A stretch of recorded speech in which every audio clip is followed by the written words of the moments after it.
এই ভুল যদি প্রতিদিন করেন তবে মা লক্ষ্মীর কৃপা থেকে বঞ্চিত হবেন আপনি। আর যাই করুন, এই কাজগুলি কিন্তু ভুলেও করবেন না। মা লক্ষ্মী দেবীকে সন্তুষ্ট রাখতে কোন কোন কাজ করা একেবারেই উচিত নয়, কোন কাজ একেবারেই করা উচিত, জেনে নিন সেই তথ্য আমার আজকের এই ভিডিও থেকে। নমস্কার বন্ধুরা, অজানার পথের নতুন পর্বে আপনাদের সকলকে স্বাগত জানাই। ধন সম্পদের দেবী হলেন মা লক্ষ্মী। সংসারে মা লক্ষ্মীর কৃপা থাকলে সেই পরিবারে সুখ শান্তি বিরাজ করে। তবে লক্ষ্মী দেবী যদি একবার অসন্তুষ্ট হন, তখন পরিবারের সমস্যা পিছু ছাড়বে না, অর্থ সংকট লেগেই থাকবে।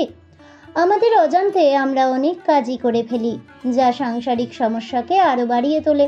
দেবী অন্নপূর্ণা হিন্দু ধর্মের এক গুরুত্বপূর্ণ দেবী, যিনি সম্পদ, সৌভাগ্য, সমৃদ্ধি ও সৌন্দর্যের প্রতীক হিসেবে পূজিতা হন। সকাল সন্ধে পুজো পাঠ করেও যদি সাংসারিক সুখ না থাকে, প্রায়ই বাড়িতে ঝামেলা, অশান্তি, অর্থ সংকট লেগেই থাকে, তাহলে বুঝবেন ঘরের লক্ষ্মী অসন্তুষ্ট হয়েছেন। কোন কোন কাজে মা লক্ষ্মী রুষ্ট হন, জানুন সেসব তথ্য। অনেক বাড়িতেই আয়ের থেকে ব্যয় বেশি হয়, কিংবা টাকা অতিরিক্ত পরিমাণে খরচ হয়। অর্থের অপচয় মা লক্ষ্মী একেবারেই পছন্দ করেন না।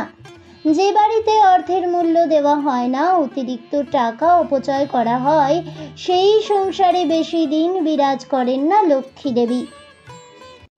এছাড়াও শাস্ত্র বলছে, যে বাড়ির মহিলাদের সম্মান করা হয় না, প্রতি মুহূর্তে মহিলাদের অপমানের চোখে দেখা হয়, সেই সংসারের উপর রুষ্ট হন মা অন্নপূর্ণাও।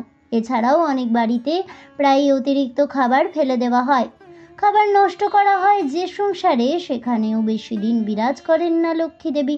তাই বাড়ির খাবার বেশি হলে নালা নর্দমায় ফেলবেন না। কুকুর বেড়ালকে খাওয়ান, তবুও খাবার অপচয় হবে না। তবে পচা খাবার বিড়াল কুকুরকে খেতে দিলেই অসন্তুষ্ট হন ধন সম্পদের দেবী লক্ষ্মী। মিথ্যে কথা বলা মহাপাপ। প্রবাদ বাক্যে এ কথার উল্লেখ থাকলেও অনেকেই মিথ্যে কথা বলে থাকেন অহরহ। কেউ পরিস্থিতির চাপে পড়ে, কেউ বা আবার ইচ্ছে করে। খেতে বসে কেউ যদি ভাতের পাতে মিথ্যে কথা বলেন, তার জীবনে উন্নতি থমকে যায়। মা লক্ষ্মীর কৃপা দৃষ্টি থেকে বঞ্চিত হন সেই ব্যক্তি। সন্ধ্যের সময় যারা ঘুমিয়ে পড়েন, তাদের প্রতি ঘৃণার চোখে দেখেন দেবী লক্ষ্মী। কারণ মা লক্ষ্মী গৃহে প্রবেশ করেন সাধারণত সন্ধ্যেবেলায়। এমন অবস্থায় ঘরের কোনো সদস্য যদি বিছানার উপর দরজা বন্ধ করে ঘুমিয়ে থাকে, তাহলে এই কাজ তাদের গৃহের জন্য যথেষ্ট ক্ষতিকর। কারণ এই সময় লক্ষ্মী ঘরের দরজা থেকে ফিরে চলে যান। লক্ষ্মী সামান্য অবহেলাতেই খুবই বিরক্ত হন, তার জেরে আপনার উন্নতিতে বাধা হয়ে দাঁড়াতে পারে। তবে পুজোর মাধ্যমে নয়, রোজকার কিছু কাজের মাধ্যমেই ধনলক্ষ্মীকে তুষ্ট করা সম্ভব। অন্যদিকে যারা নিষ্ঠা ভরে পুজো করে না, তাদের উপর কখনোই দেবী লক্ষ্মীর আশীর্বাদ বর্ষায় না। নিয়ম করে সকাল সন্ধে ঘরে প্রদীপ না জ্বালানো হলে মা লক্ষ্মী কখনো ঘরে প্রবেশ করেন না। যারা খুব বেশি খারাপ কথা বলেন, কঠিন মনের হন, অন্যের সঙ্গে খারাপ বাজে ব্যবহার করেন, তাদের পাশে দেবী লক্ষ্মী কখনো থাকেন না। এমন ব্যক্তিদের উপর লক্ষ্মী সর্বদা ক্ষুব্ধ হন।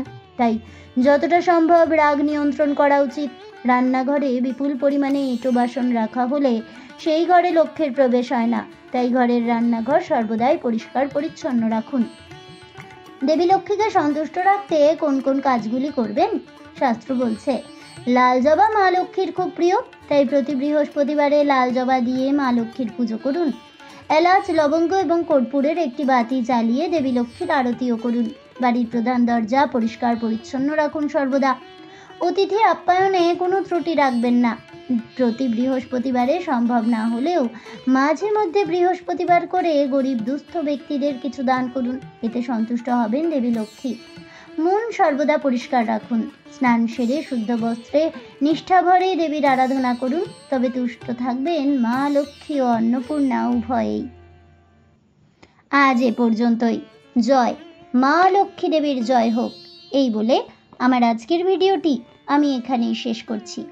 তাহলে বন্ধুরা, কোন কোন কাজ করলে সংসারে লক্ষ্মী বাঁধা পড়ে থাকবে, আর কোন কাজ করলে মা লক্ষ্মী একেবারেই অসন্তুষ্ট হয়ে গৃহ ছেড়ে বাইরে চলে যাবেন, সে সম্পর্কে বিস্তারিত জেনে আপনাদের কেমন লাগলো অবশ্যই আমাকে কমেন্টে জানাবেন।